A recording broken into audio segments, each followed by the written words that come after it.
Bonjour, donc moi je m'appelle Gérard Creuset, je suis le délégué général du groupe des écoles centrales. Donc je viens souvent à Nantes, je connais bien l'école, mais je ne suis pas là pour parler de moi aujourd'hui, je suis là pour introduire la conférence de Gérard Felzer. Gérard Felzer, ceux d'entre vous qui regardent BFM TV de temps en temps, l'ont sûrement déjà vu à BFM TV, puisqu'à chaque fois qu'il y a un avion qui se crache quelque part,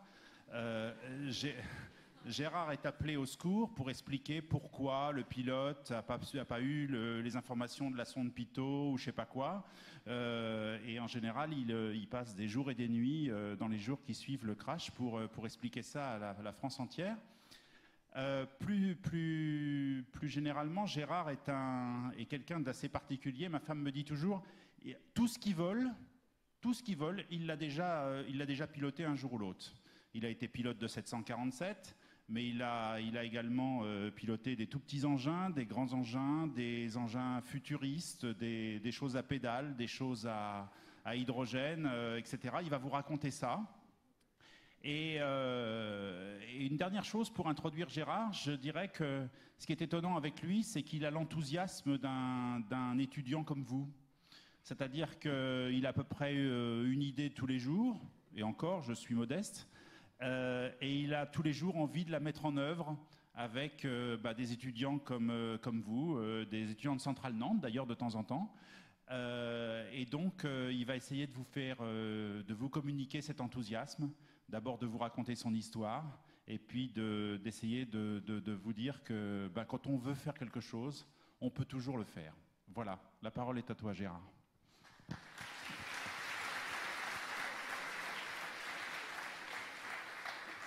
Merci. D'abord, vous m'autorisez à retirer ma veste ? Très bien, je vais faire la même chose. Non, on s'arrête là.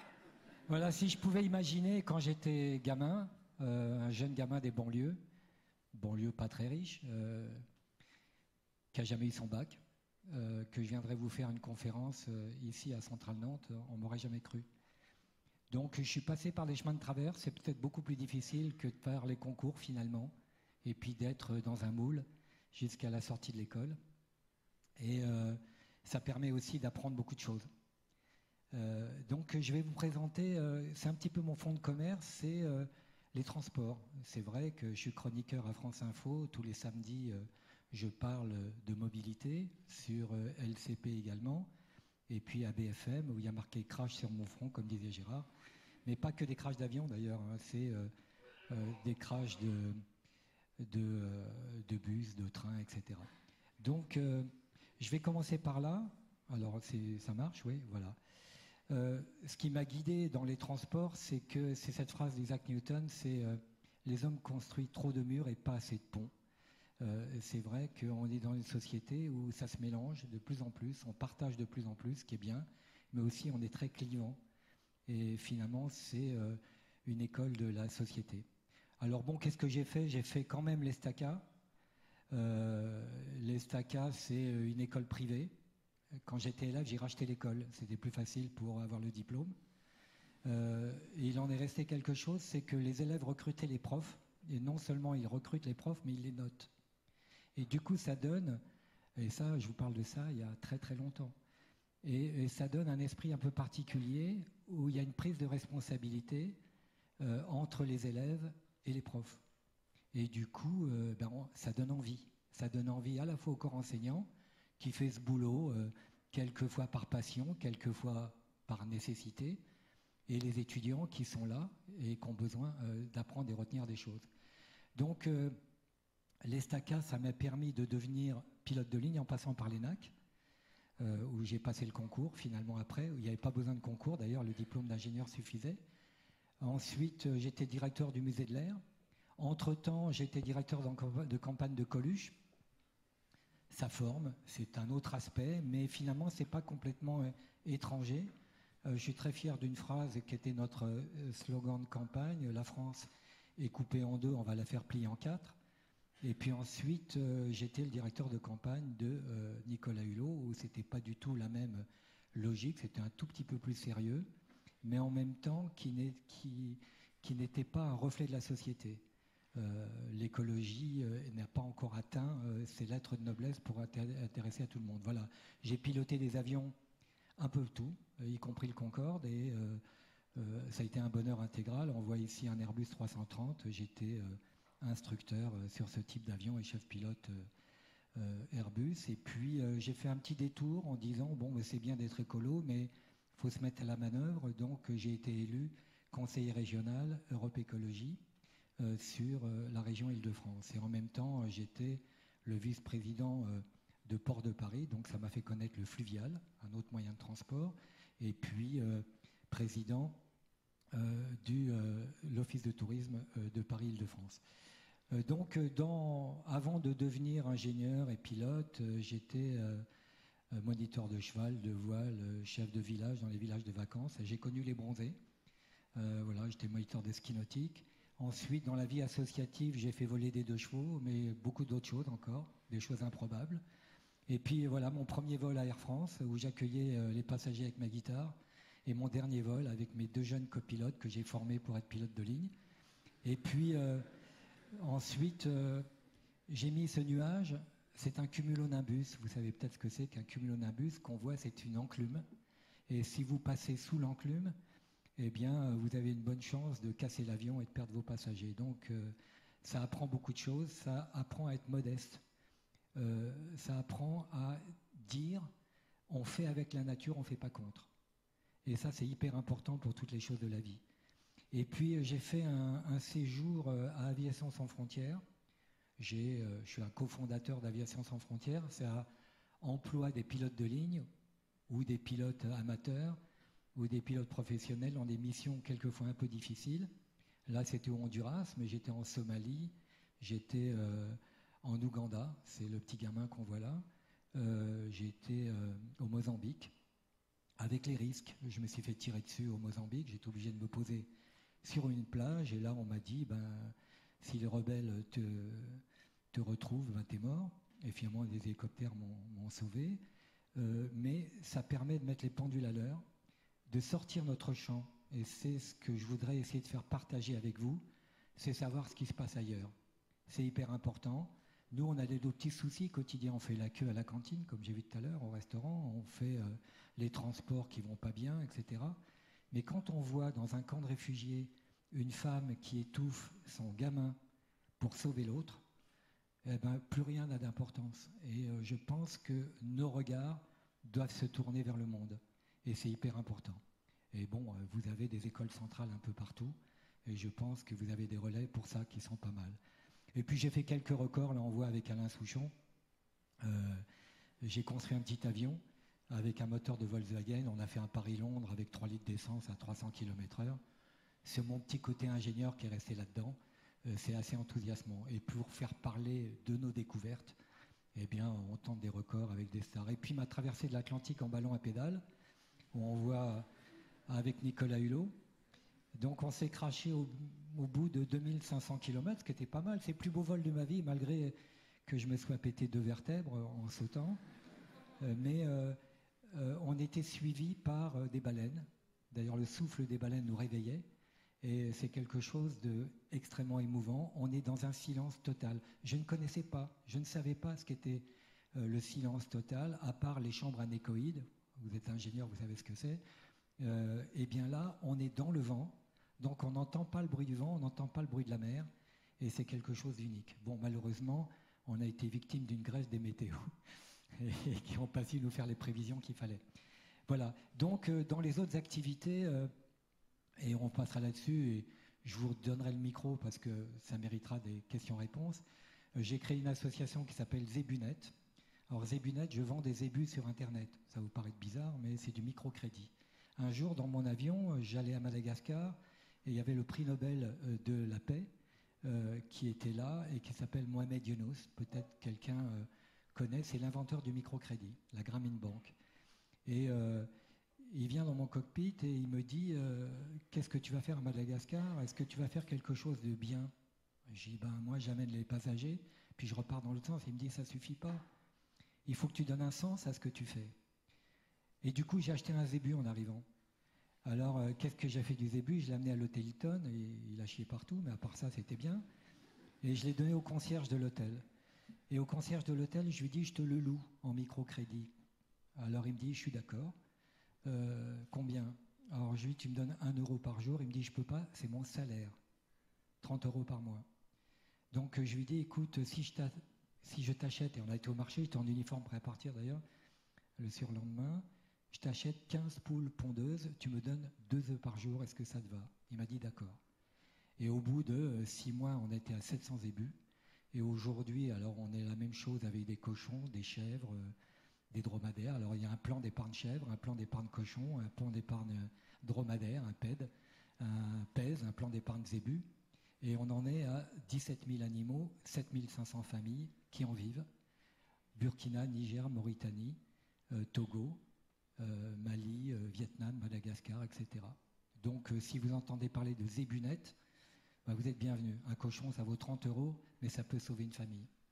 On a changé de nom parce qu'au début, ça s'appelait la ZOB, Zébu Overseas Bank. Inutile de vous dire que ça passait pas bien. Alors, après Futura Mobility, c'est quelque chose que j'ai créé il n'y a pas très longtemps. Je réunis une trentaine de directeurs de recherche des entreprises liées au transport. Ça va de Air Liquide à Safran, en passant par Airbus, Renault, etc. Et on essaie d'imaginer les transports en 2050. Ça vous concerne directement. Je vous donnerai les sites si vous voulez y aller. On met l'actualité, etc., etc. Et on essaye de faire de la co-innovation. Je vous en parlerai un peu plus tard. Tree4You, c'est une association que j'ai créée encore cette année aussi. Avec Air France, on plante des arbres. Alors on plante des arbres comment? Quand vous achetez votre avion, quand vous achetez votre billet d'avion, pardon, dans quelques mois, vous aurez un arbre qui vous sera attribué, moyennant 30 euros. Là, on a l'intention de compenser une partie du carbone que vous dépensez pour votre voyage. Et l'arbre est ressource de richesse pour certains pays, mais aussi favorise la biodiversité et donne de l'emploi à des agriculteurs ou à des paysans, que ce soit justement à Madagascar ou ailleurs. Et c'est quelque chose qui me tient beaucoup à cœur. C'est ce que je disais tout à l'heure, c'est donner un sens à ce qu'on fait. Carwatt, j'ai monté cette boîte, c'est une start-up, avec un de vos anciens élèves qui est sorti de votre école ici, Centrale Nantes, il y a 5 ans. On électrifie des véhicules, on retire les moteurs thermiques, on les remplace par des moteurs électriques avec des batteries de deuxième vie. Donc on a fait des véhicules urbains, Master Renault, etc. On a fait un camion poubelle en ce moment, électrique pour qu'il puisse travailler la nuit. On est en train de mettre au point un avion électrique, c'est-à-dire qu'un avion qui existe déjà en thermique, on le transforme en électrique, etc., etc. Et ça va jusqu'à la production d'énergie, le captage d'énergie pour favoriser la consommation individuelle ou le stockage individuel. Et donc ensuite, on prépare un livre sur la bio-inspiration. On n'aura jamais assez d'une vie pour comprendre comment font les animaux bien avant nous. En observant les aigles notamment, on a remarqué qu'au bout d'elles, ils avaient des espèces de plumes comme ça, qu'on appelle les winglets, et qu'on a appliqué à l'aviation. Et des exemples comme ça, il y en a des milliers et des milliers. Ils ont quelquefois mis des millions d'années pour se mettre au point, comme les absorbeurs de couches limites pour les requins, par exemple, et bien ce qui est appliqué pour les sous-marins, etc., etc. Transportez-moi, qui est le titre de ma chronique, où je donne rendez-vous tous les samedis sur France Info, mais vous pouvez le trouver sur Internet. Avec une petite parenthèse, j'ai arrêté là jusqu'au mois de janvier parce que, par ailleurs, je suis de la mission Notre-Dame-des-Landes. Ça peut vous parler, la mission de conciliation, un truc pas facile. Mais je pourrais répondre à vos questions si ça vous intéresse. Condom Fly, c'est un tour du monde à une montgolfière en forme de préservatif pour sensibiliser les gens, notamment l'Afrique, sur chaque continent. Donc cette montgolfière, elle fait 50 mètres de haut, c'est le premier étage de la Tour Eiffel. Pas facile à manœuvrer, mais j'ai réquisitionné, si on peut dire. J'ai cherché des pilotes de montgolfière dans le monde entier. 1500 m'ont répondu. Et c'est une montgolfière qui va faire le continent américain, continent asiatique, continent africain, etc. Dans un esprit assez festif. C'est parrainé par ONU-SIDA. Wings of Peace, c'est un petit avion qu'on est en train de construire avec 0 émission, 2 pilotes femmes, une israélienne et une palestinienne, qui vont déposer un message dans chaque escale avec le tour de la Méditerranée. C'est juste un message. Mais tous ces sujets ont un sens. Et c'est un petit peu ça que je veux faire passer avec vous. Voilà. Et puis toute ma vie, elle est sur ce bouquin. Vous pouvez le trouver, vous pouvez le voler si vous voulez. Ça s'appelle « Si tu peux, vas-y ». Et il y a des belles photos. Voilà. Et je repars avec mon cumulonimbus en disant, encore une fois, on fait avec la nature, pas contre. Ce qui m'amène à dire, le débat pour Notre-Dame-des-Landes, par exemple, c'est de dire on artificialise des terres, Notre-Dame-des-Landes, à raison de un stade de foot toutes les 5 minutes. Et donc on se dit qu'au bout de 7 ans, c'est la surface d'un département et qu'il y a un moment, il faut savoir s'arrêter. Comme dit mon ami Bertrand Piccard, un arbre ne montera jamais jusqu'au ciel. Donc il faut pouvoir se développer, mais d'une façon durable, sustainable. Donc j'en reviens au transport, qui est un reflet de la société, en gros. C'est la colonne vertébrale et l'économie, c'est sa température. Et je fais un petit focus sur l'urbanisation. En 1800, on était à 10% d'urbanisés. Aujourd'hui, on en est à 85%. Donc on est appelé à vivre dans l'urbain. Et il faut gérer avec ça. Et demain, demain, ça peut être ça. Il y a 1 milliard de voitures dans le monde. Il y en aura 2 milliards dans pas très longtemps. Et même si les voitures deviennent électriques ou moins polluantes, on a un problème, c'est de savoir où les mettre. Donc il faut trouver des solutions. Donc le XXe siècle, ça a été ça, la production, la surproduction, etc. Le profit aussi. Et aujourd'hui, le XXe siècle, c'est fabuleux quand même. C'est l'avènement de la voiture, c'est l'avènement de l'espace. On s'est posé sur la Lune, c'est pas rien. Et ça a été le début d'une innovation considérable. Mais demain, on sera dans l'industrie du numérique. Et ça va très vite. Alors on va commencer à penser, et ça prend de l'importance, on va essayer de vivre un peu mieux, interconnecté, mais des lieux à vivre. Que ça ne soit pas domicile-travail, où on voit beaucoup de gens qui font 4 heures de transport dans la journée. Donc on a baissé à 35 heures, mais si on passe 20 heures dans les transports, ça ne le fait pas. Donc il y a à réfléchir sur un modèle de société. Et ce qui a changé fondamentalement, c'est ça. Vous avez tous des smartphones, je suis sûr. Et ça, c'est à 10 ans. 10 ans, c'est très peu. Steve Jobs, il y a pile 10 ans cette année, a montré pour la première fois son iPhone. Donc, et on ne s'imaginait pas à l'époque que ça allait révolutionner la société. Donc, voilà. Si je parle de la route, on est dans les modes doux. Alors les modes doux, c'est inventer des modes qui ne soient pas trop contraignants. Par exemple, bicyclette électrique qui fait un tabac. Malheureusement, c'est la Chine qui a 95% du marché. Il faut les fabriquer ici. Mais c'est un budget quand même qui n'est pas nul. C'est 4,5 milliards d'euros. Mais ça a d'autres conséquences. Et pour ça, on ne peut pas regarder que dans la direction, dans le tunnel de l'école d'ingénieurs. Il faut regarder ailleurs et les conséquences de ce qu'on fait. Ça veut dire, par exemple, que si les Français, à l'échelle, à l'identique des Danois, par exemple, empruntaient le vélo un peu plus souvent, il y a une conséquence sur la santé qui a été estimée à 5 milliards d'euros par an, pour 10%. Et le Sénat a fait une étude en disant que le coût de la pollution et de la non-activité, tout cumulé, c'était 100 milliards d'euros. Donc vous voyez, la dette, elle pourrait être compensée par ça. On travaille pour la société, et je vous le redirai tout à l'heure, mais la science ne peut rien faire à elle toute seule. C'est science sans conscience, n'est que ruine de l'âme, c'est de Rabelais, et ça a un bon bout de temps. Donc on a des modes doux pour éviter de consommer, le retour à la bicyclette et de la marche augmentée avec ce que vous savez déjà. Et puis maintenant sur la route, grâce au smartphone, on loue un service. Faire l'acquisition d'une voiture, aujourd'hui, c'est moins d'actualité. Quels sont ceux ici qui n'ont pas leur permis de conduire? Voilà. La réponse est dans la salle. Je veux dire que la première motivation, quand j'étais étudiant à votre place, c'était d'avoir son permis de conduire. C'est plus une priorité aujourd'hui. Aujourd'hui, avec la voiture autonome qui va arriver, je vous ferai un petit film si on a le temps sur la voiture autonome. J'ai fait un Paris-Bordeaux à bord d'une voiture autonome, j'ai absolument pas touché le volant et on est au milieu de la circulation. Ça a des conséquences, mais c'est plus une priorité. Donc ça devient des voitures partagées. Et aussi bien pour le vélo, vous avez ça à Nantes, aussi bien pour les voitures, etc. etc. Et puis dans les transports combinés, dans les transports urbains, dans les transports publics, on a des innovations qui arrivent. Ça, c'est l'OR. L'OR, c'est une société à Strasbourg qui fait des navettes qui s'accrochent les unes aux autres, qui, en période de pointe, s'accrochent pour faire l'équivalent d'un bus, c'est-à-dire 90 personnes, et dans la journée, se séparent pour faire le taxi, et en voiture autonome. Donc c'est pas mal, et d'autres exemples des progrès qui sont faits, qui sont considérables.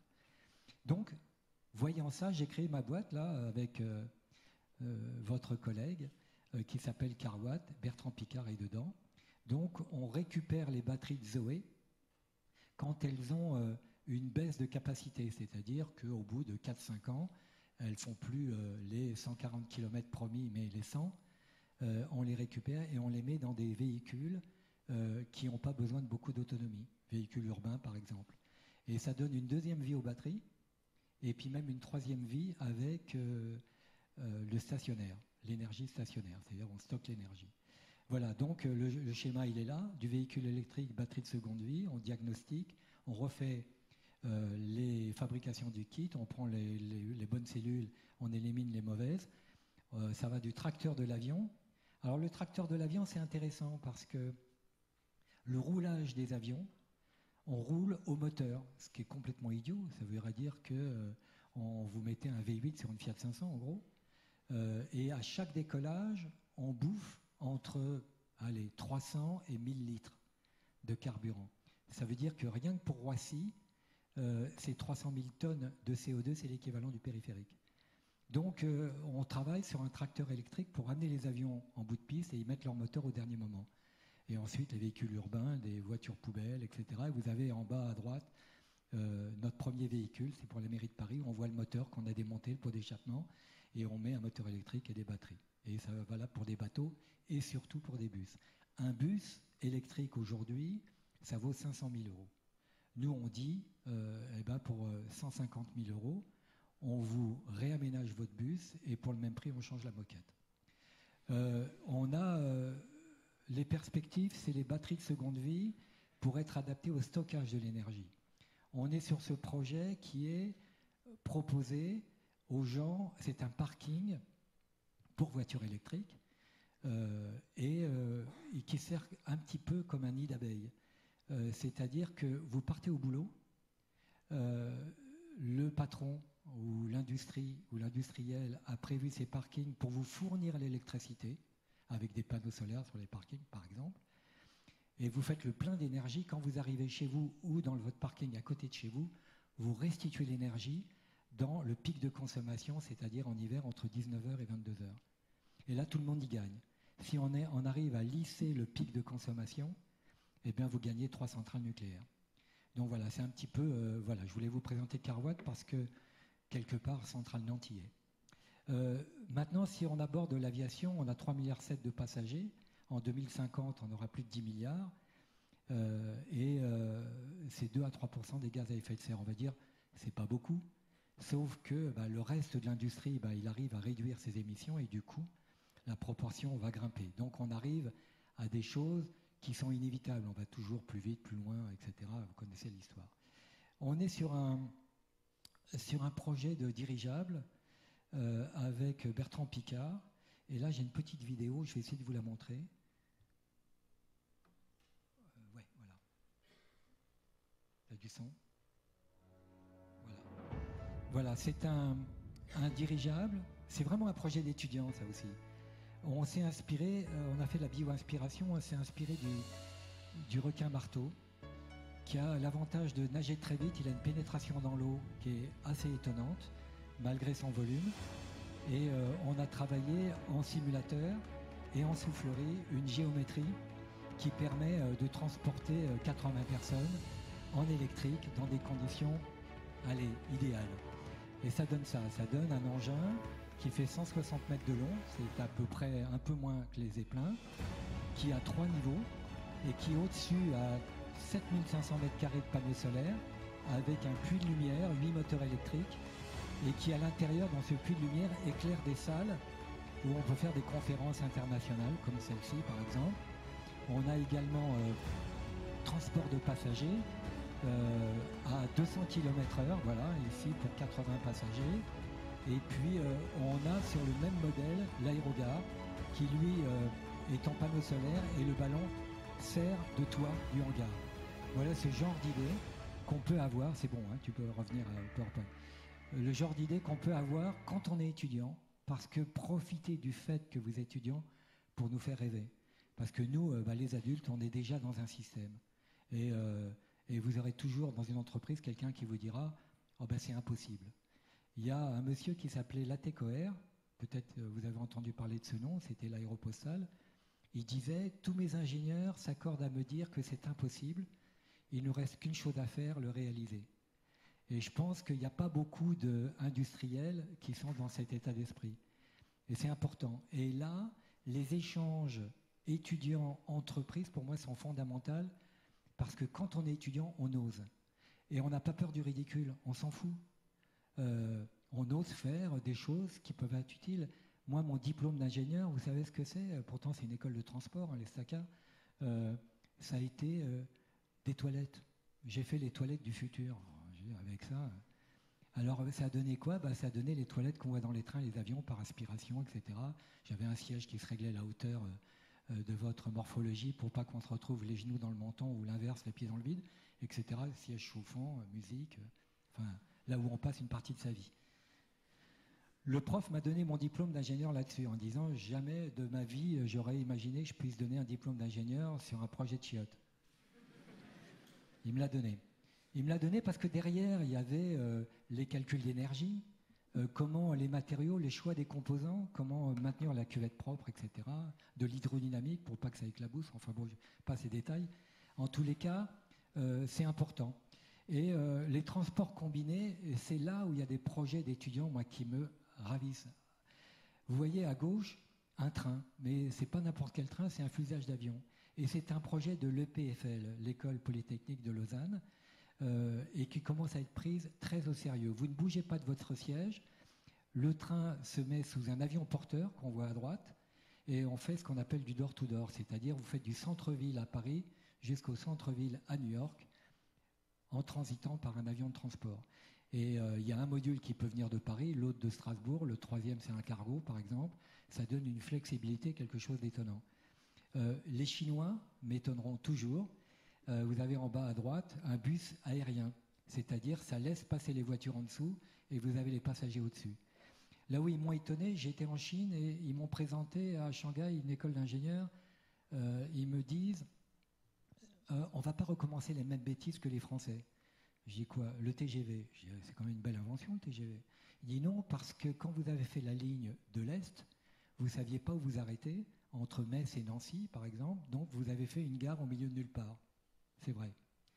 Il dit, nous, on va faire différemment. Alors, j'ai pas le film là, mais je vous le présenterai à la fin peut-être. On a mis sur le train, on a mis une navette sur un rail, et quand on approche d'une gare, on ralentit, on largue la navette avec des passagers qui descendent là, et on en prend une au passage.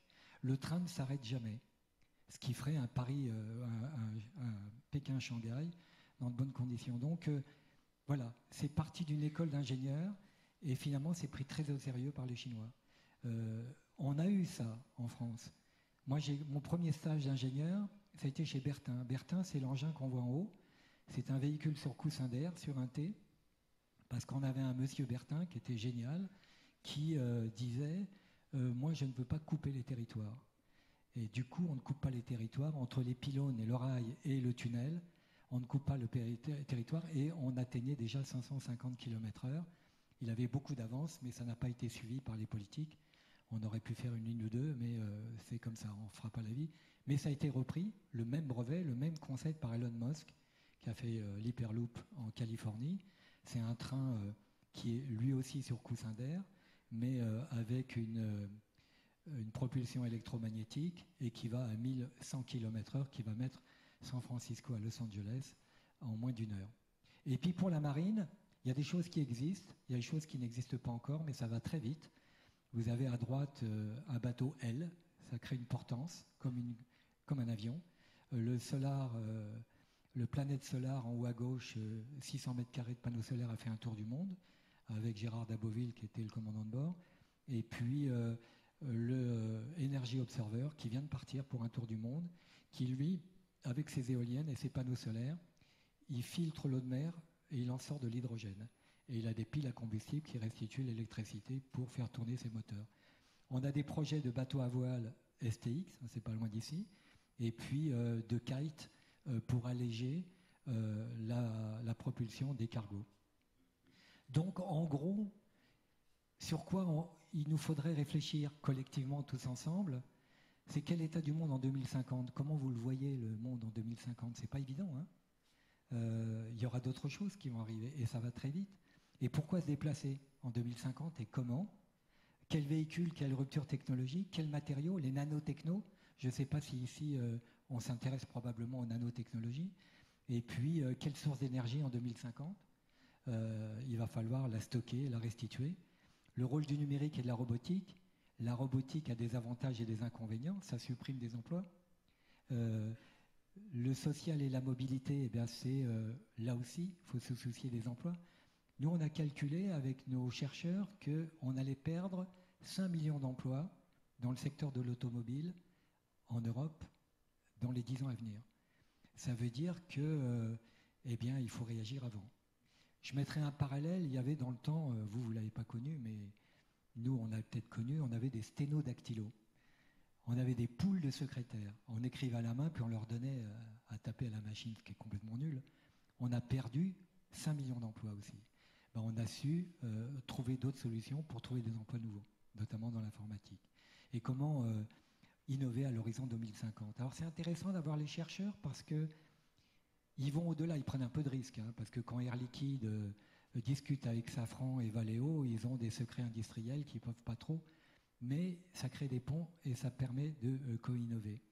Donc en gros, qu'est-ce qu'on veut obtenir ? Parce qu'encore une fois, il faut donner du sens à ce qu'on fait.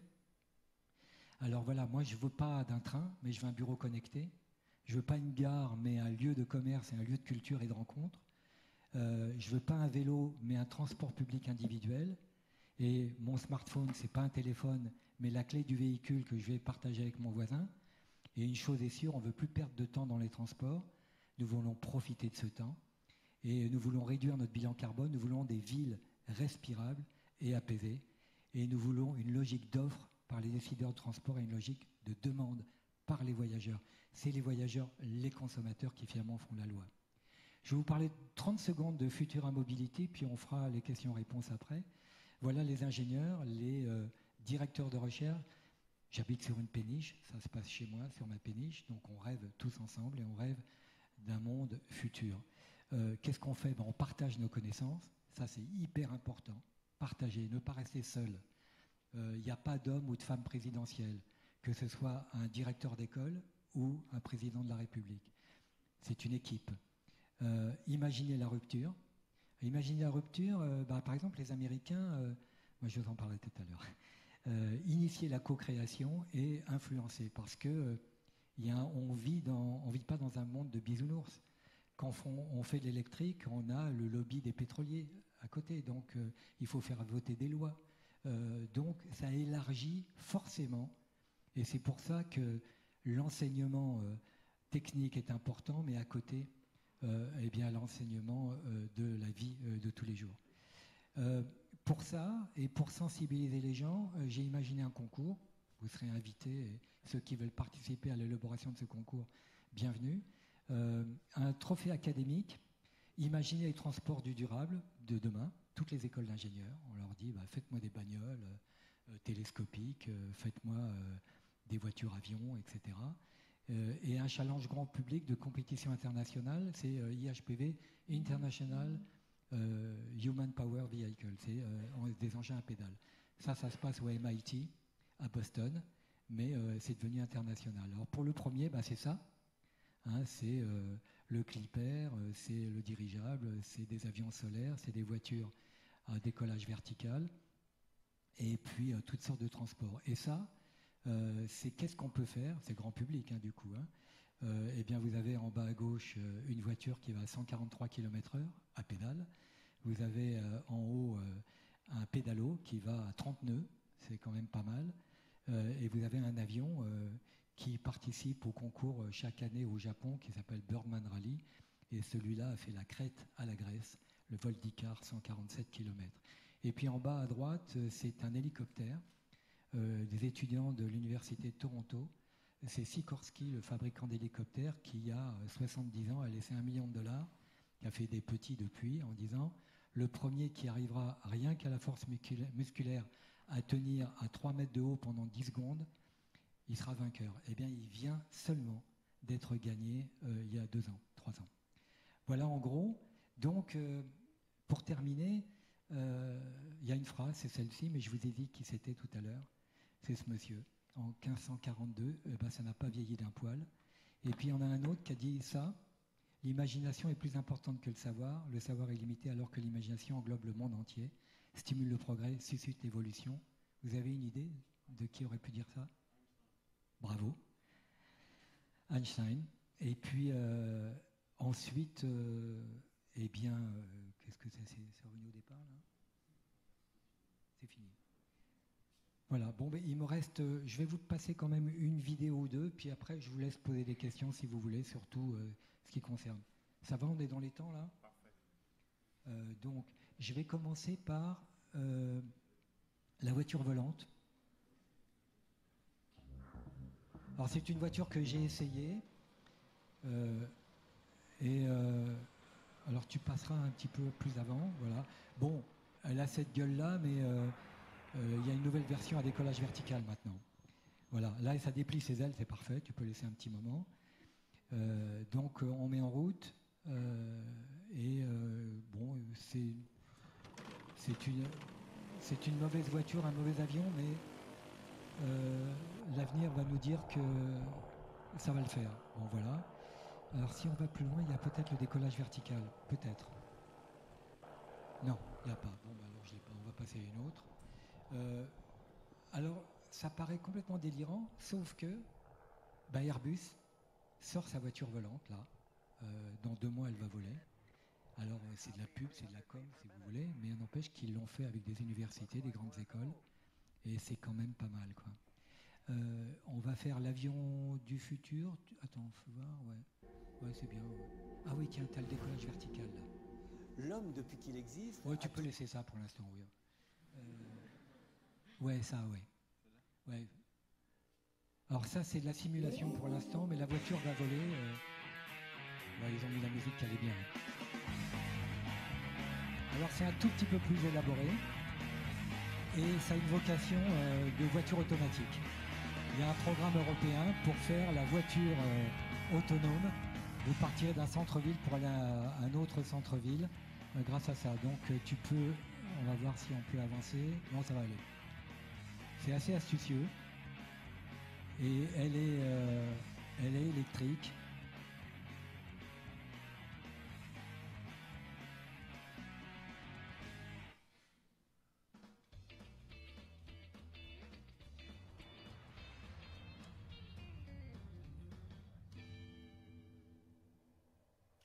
Bon voilà, vous avez compris le système. Alors, ça, cette simulation, elle a 3 ans, mais le proto, il va voler dans 3 mois. Donc voilà, on avance, quoi. Tu peux passer à autre chose. Alors, c'est un engin qui va quand même à 500 km/h, c'est pas mal. On va faire... Il n'y a pas la voiture autonome, là? Non. Ah ouais. Ouais, tiens, ça. Alors, tout le monde n'a pas accès, parce que la vie, tu mets sur stop, sur arrêt, voilà. Il faut penser à des gens qui n'ont pas la chance de pouvoir courir comme nous, qui sont sur des chaises roulantes, ou dont la vie n'a pas donné la chance de participer à tout, et notamment au pilotage. Et il se trouve qu'avec mon scooter, je me suis cassé le bras, donc je ne pouvais plus piloter. Et j'ai fait un reportage, c'est dans le cadre de mes émissions, sur un aéroclub que j'ai co-créé, qui a un accès aux pilotes handicapés des membres inférieurs. Donc vous allez vite comprendre, ça dure 2 minutes 30. C'est bientôt les vacances et vous allez peut-être prendre l'avion. Eh bien, sachez que lorsque vous prenez l'avion, vous avez 400 fois moins de chances d'avoir un accident que sur un deux roues. La preuve. Eh bien voilà, un accident sur deux roues, de toute façon, ça arrive. Et quand on a un bras handicapé, comme le mien, on ne peut plus piloter. En revanche, quand on est sur une chaise roulante, c'est possible. Et je vais vous expliquer pourquoi. Vous allez voir, on va rentrer dans l'aéroclub. C'est un aéroclub un petit peu particulier puisque les avions ont été adaptés pour offrir le pilotage aux pilotes handicapés. Je vais t'aider, je peux tirer par les livres, ça y est. Allez.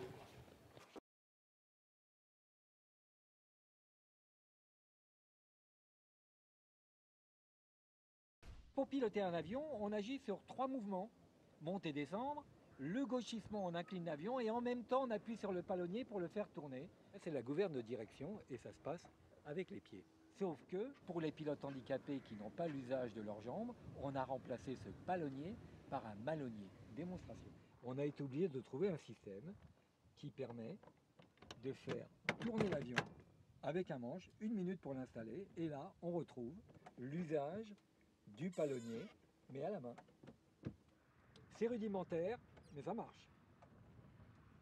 Et bien maintenant, il est temps de décoller. Nous allons rejoindre Guillaume Ferral sur son avion. Il est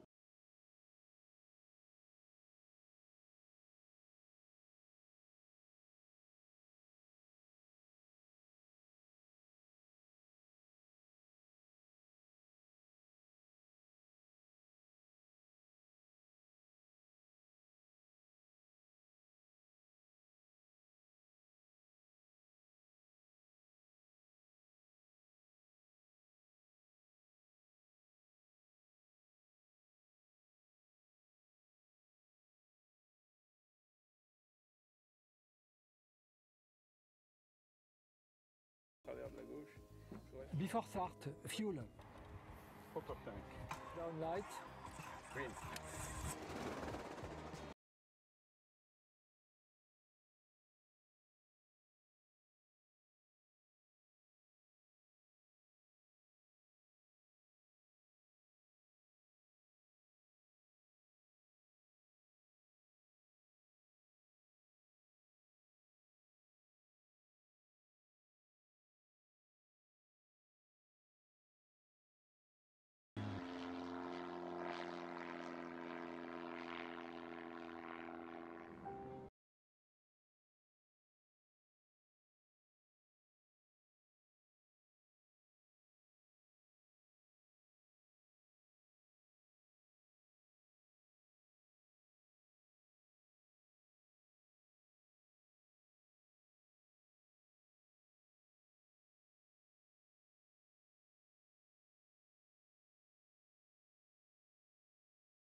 D'essence. Voilà. Et là, on coupe le contact pour de vrai. Eh ben, c'est un super vol. Et la batterie. Qu'est-ce que ça apporte le pilotage pour quelqu'un qui a eu un accident de la vie? Ça apporte un peu plus, ça apporte en plus du bonheur de voler qui est partagé par tous. La joie extraordinaire en vol d'oublier son handicap. Lorsqu'on accueille les personnes handicapées ici, on leur donne un complément en quelque sorte. On appelle d'ailleurs ça l'aérothérapie chez nous. C'est le soin en quelque sorte par l'aéronautique. Il n'y avait pas de handicapés en vol. Il y avait des vrais pilotes que je remercie beaucoup du fond du cœur. Un grand bravo à vous. Ça, c'est toujours après le vol. C'est le bonbon après le vol. La coiffée. Oh. Ben voilà, j'ai modestement apporté quelques petits éclairages. Je ne sais pas vraiment préparé, j'ai pris des petits bouts un peu partout, je m'en excuse. Mais je m'étais dit qu'on pouvait peut-être échanger, si vous voulez. Ce que j'ai voulu montrer là, c'est que si on a la volonté de le faire, on peut y aller, quel que soit le projet. Et puis le deuxième message, c'est d'écouter avant de parler. Et puis le troisième, c'est de donner un sens à ce qu'on fait dans son entreprise, dans la vie associative, dans la vie tout court. Voilà, c'était mon petit message bien modeste d'aujourd'hui. Je vous remercie.